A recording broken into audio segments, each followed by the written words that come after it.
This exhibition asks, have we become a society of voyeurs? The proliferation of camera phones, YouTube videos and reality TV would certainly suggest so. At the same time, against the backdrop of terrorism, the ubiquitous security camera has become one of the modern icons of our age. I'm at the Tate Modern with the museum's photography curator Simon Baker. Hi, Simon, can we start with the idea of the unseen photographer? Sure. There are a variety of different technologies that we used, from cameras that could be hidden inside your jacket to very lightweight small cameras that could be used out on the street. We have included in this exhibition, for example, some cameras hidden in the heel of a shoe or in a cane or walking stick. A lateral viewfinder is a really clever piece of equipment. It allows the photographer to face one direction and take a photograph at 90 degrees. This is used a lot by people like Walker Evans or Ben Shahn to take photographs on the street where people would not be aware that they're being photographed. So moving on to the idea of celebrity and paparazzi, do you think it's photography that has invented this idea of modern celebrity culture?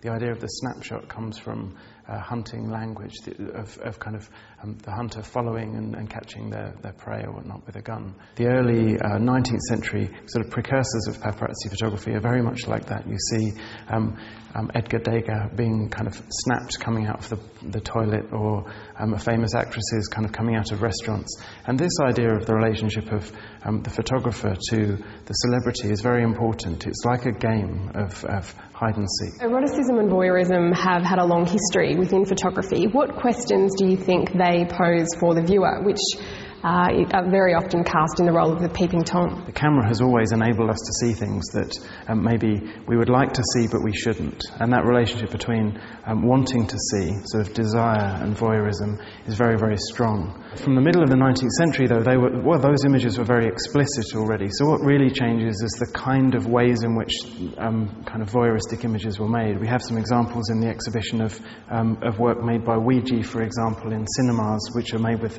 infrared cameras. So he was completely in the dark, photographing couples kissing in the cinema, and it's not particularly explicit, but you're seeing a very private, very intimate moment between two people. Your counterpart in San Francisco, Sandra Phillips, says that viewers have the same emotional reaction to pornography as we do violence, which may be an uneasy idea for some people, but I think she just means that intimate glimpse into moments that are usually quite private, i.e. sex or death, which we're looking at here. Would you agree with that? Probably the issue is really to do with that desire to look, which we are all probably familiar with, the kind of idea of people slowing down as they pass a car crash, or people when something's happened on the street. And you can see in these early images by Ouija from murders in New York that there's a kind of urgent need to see what's happening, and that what Ouija was very interested in was the voyeurism and the spectatorship around death. And you see this image here from a mafia killing in Palermo by Letizia Battaglia, and you see the dead body in the foreground, which is the sort of ostensible subject of the shot, but you also see right at the end of the alleyway all the sort of people looking down and trying to see. And similarly in this incredible picture by Enrique Metanides, where there's a body being fished out of a lake, and you don't realise at first that reflected in the lake, so upside down, is this large crowd of people, which you only sort of realise afterwards.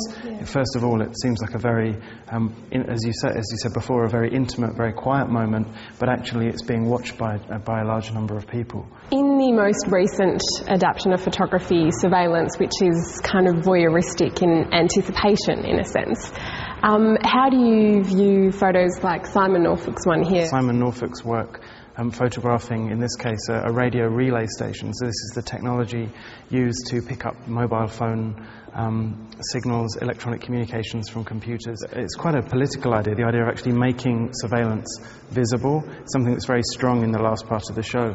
There's this other work here which is kind of interesting, is Jonathan Olley's work in Northern Ireland. Now, Jonathan Olley's project called Castles of Ulster is all around security installations in Northern Ireland. And in fact, what Olley was interested in is this kind of the double edge of surveillance, which it's both It's both something which is watching us and enabling the state to control us, but it's also very, very visible in this instance. You have an Australian example over here of a photographer turning the camera back on itself, holding up a sign saying something like, "If you can see me, nod." Oh, and it has just moved. Yeah, so the idea is that he sort of interacts with the camera, but also that he's sort of engaging with the person who's operating the camera.